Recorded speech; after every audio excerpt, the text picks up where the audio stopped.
অবিলম্বে বিবেচনার ব্যাপারে সকাল 10:30টায় স্পিকার হাফিজউদ্দিন আহমেদের সভাপতিত্বে শুরু হয় সংসদ অধিবেশন। দিনের কার্যসূচি অনুযায়ী এরপর শুরু হয় বিভিন্ন বিল পাশের প্রক্রিয়া। এর মধ্যে একটি ছিল সুপ্রিম কোর্ট সচিবালয় রহিতকরণ বিল। এই সচিবালয় প্রতিষ্ঠার জন্য অন্তর্বর্তী সরকারের সময় একটি অধ্যাদেশ জারি হয়েছিল, যা বর্তমান সরকার আপাতত চাইছে না।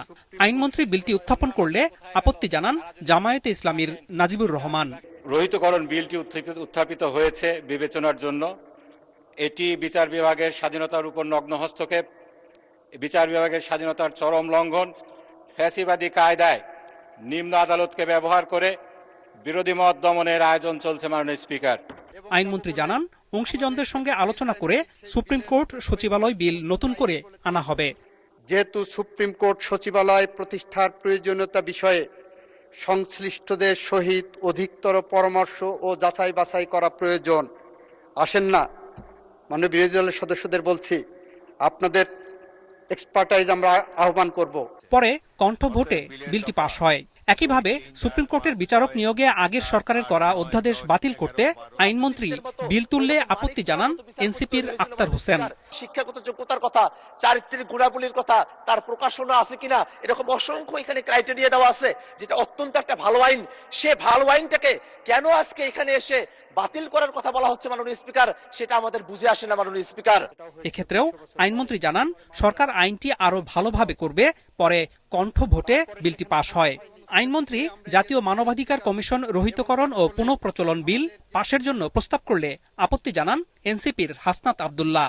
জাতীয় মানবাধিকার কমিশনের নামে বিরোধী দল ও মতকে দমন কমিশন হিসেবে সেটি ব্যবহার করা হয়েছে।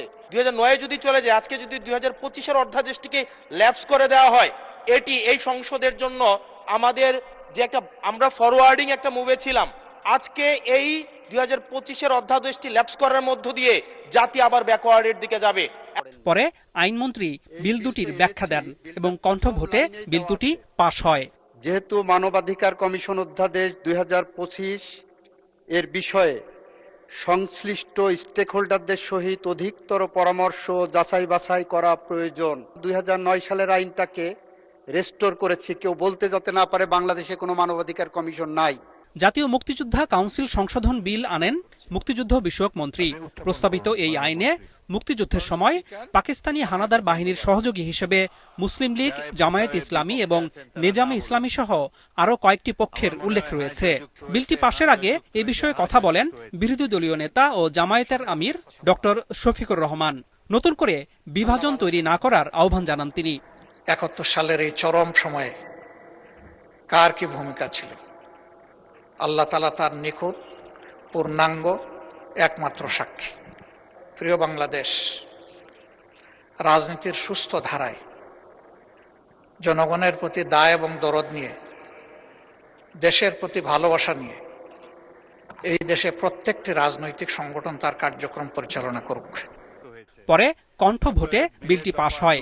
প্রধান বিরোধী দল জামায়াত বিলটি পাশের ভোটাভুটির সময় কোনো পক্ষ না নিয়ে নীরব ছিল। অপরদিকে এনসিপি লিখিতভাবে স্পিকারকে জানায় যে বিলটির ব্যাপারে তাদের কোনো আপত্তি নেই।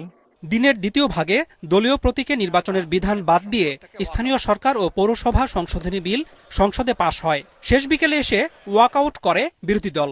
অভিযোগ, যৌক্তিক আপত্তি সত্ত্বেও পাশ করা হয়েছে বেশ কয়েকটি বিল। আনোয়ার হোসেন, মাছরাঙা সংবাদ, ঢাকা।